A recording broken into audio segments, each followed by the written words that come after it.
حتشبسوت شخصية بارزة في تاريخ مصر القديمة، وولدت في الأسرة 18 ابنة للفرعون تحتمس الأول والملكة أحمس. قدم لها نسبها الملكي أساساً متيناً في تعقيدات السياسة والحكم في مصر. وبعد وفاة والدها اعتلى أخوها غير الشقيق تحتمس الثاني العرش، تزوجته حتشبسوت وبذلك أصبحت الملكة. ومع ذلك كان عهدهما قصيراً، حيث توفي تحتمس الثاني صغيراً تاركاً العرش لابنه الرضيع تحتمس الثالث. خلال هذه الفترة تولت حتشبسوت دور الوصي، حيث حكمت مصر نيابة عن الملك الشاب. كان صعود حتشبسوت إلى منصب الفرعون أمراً غير مسبوق. أعلنت نفسها فرعون متخذة الصلاحيات والألقاب الكاملة التي تليق بملك، على الرغم من الطبيعة غير التقليدية لحكمها، إلا أن حتشبسوت كانت قائدة كفؤة وذات رؤية. تميز عهدها الذي استمر حوالي عقدين بالسلام والازدهار. من أهم إنجازات حتشبسوت بناء معبدها الجنائزي في الدير البحري. يقع هذا المعبد في وادي الملوك، وقد صمم لتكريمها وتكريم الإله آمون. صمم المعبد المعروف باسم الجزائر الجزائرية، أي قدس الأقداس، كبير مهندسيها سنموت. كان بناء الدير البحري مشروعاً طموحاً تضمن تخطيطاً وموارد مكثفة. بني المعبد في منحدرات تلال طيبة، مما يعكس عظمة العمارة المصرية. امتلأت مدرجات وأعمدة المعبد بنقوش مفصلة تصور ولادتها الإلهية وإنجازاتها الرئيسية. شدد تصميم المعبد على علاقة حتشبسوت بالآلهة، وخاصة آمون، والتي كانت حاسمة في تعزيز سلطتها كفرعون، من خلال ربط عهدها بالرضا الإلهي ضمن مكانتها في مجتمع أبوي. اعتبروا حكمها إلى حد كبير غير تقليدي. يقف معبد الدير البحري اليوم رمزاً لرؤية حتشبسوت المعمارية وفطنتها السياسية. يعد التفرد المعماري للدير البحري موضوعاً رائعاً للمؤرخين وعلماء الآثار. على عكس المعابد الأخرى في عصره، بني معبد حتشبسوت بتصميم فريد اندمج بسلاسة في المناظر الطبيعية. خلقت مدرجات المعبد الثلاثة المتصلة بمنحدرات طويلة مدخلاً رائعاً كان عملياً وجميلاً من الناحية الجمالية. من أبرز سمات المعبد مدرجاته ذات الأعمدة. زينت هذه المدرجات بسلسلة من التماثيل والنقوش التي تصور مشاهد مختلفة من حياة حتشبسوت وعهدها. عكس استخدام التناظر والمحاذاة في تصميم المعبد، فهم المصريين العميق للهندسة وعلم الفلك. يكمن تفرد المعبد في مزيجه من الفن والعمارة والطبيعة، مما يجعله تحفة فنية من الهندسة القديمة. كان من أبرز إنجازات عهد حتشبسوت الحملة التجارية الناجحة إلى أرض بونت. هذه الحملة موثقة على نطاق واسع في نقوش معبدها في الدير البحري. كانت الرحلة إلى بونت، التي يعتقد أنها تقع في منطقة الصومال الحديثة، إنجازاً كبيراً في الملاحة والدبلوماسية.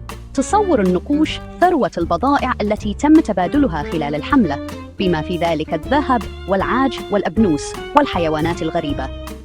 أثرت هذه الواردات ثقافة مصر واقتصادها، مما جعل الحملة نجاحاً باهراً. كان قرار حتشبسوت بإرسال بعثة إلى بونت خطوة استراتيجية أظهرت مهاراتها الدبلوماسية وقدرتها على قيادة مصر إلى فترة من الازدهار. لا تزال حملة بونت واحدة من أكثر الإنجازات شهرة في عهد حتشبسوت. إرث حتشبسوت هو إرث من الصمود والتأثير الدائم. على الرغم من عهدها الناجح، حاول خلفاؤها محوها من التاريخ. قاد تحتمس الثالث ابن زوجها وخليفتها في النهاية جهوداً لإزالة اسمها وصورتها من الآثار والسجلات.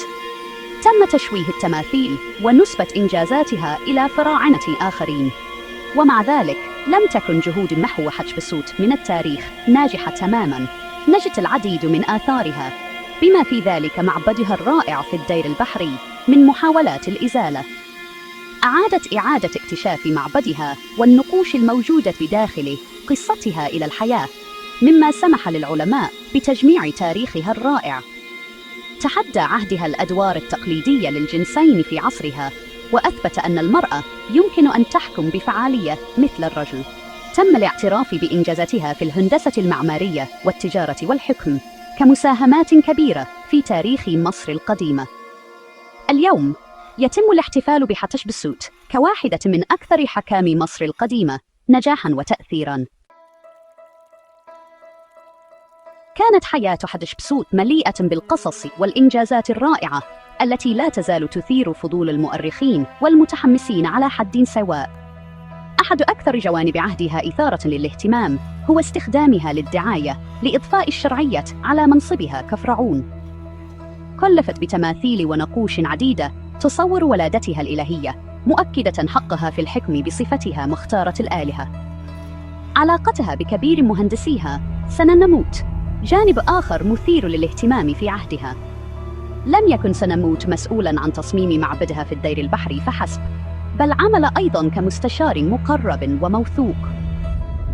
يتكهن بعض العلماء بأن علاقتهما ربما كانت أكثر من مهنية، على الرغم من عدم وجود دليل قاطع يدعم هذا الإدعاء. تميز عهد حتشبسوت بالسلام والازدهار، وهي فترة غالباً ما يشار إليها بالعصر الذهبي لمصر. على عكس العديد من الفراعنة الآخرين، ركزت على التنمية الداخلية بدلاً من الفتوحات العسكرية. ميزها تفضيلها للدبلوماسية على الحرب عن أسلافها وخلفائها.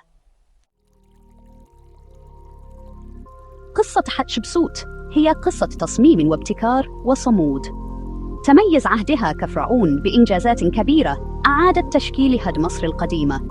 على الرغم من التحديات التي واجهتها كحاكمة، إلا أنها تمكنت من الحكم بحكمة وبصيرة، مما قاد مصر إلى فترة من السلام والازدهار. يستمر إرث حتشبسوت في التردد صداه اليوم. ألهمت قصتها عدداً لا يحصى من الأفراد، وأصبحت رمزاً لتمكين المرأة والقيادة. على الرغم من الجهود المبذولة لمحوها من التاريخ، إلا أن إرث حتشبسوت استمر عبر العصور. يقف معبدها في الدير البحري جنباً إلى جنب مع آثار أخرى، شاهداً على تأثيرها الدائم. في الختام، تعد حياة حتشبسوت وعهدها شهادة قوية على القوة الدائمة للصمود والرؤية.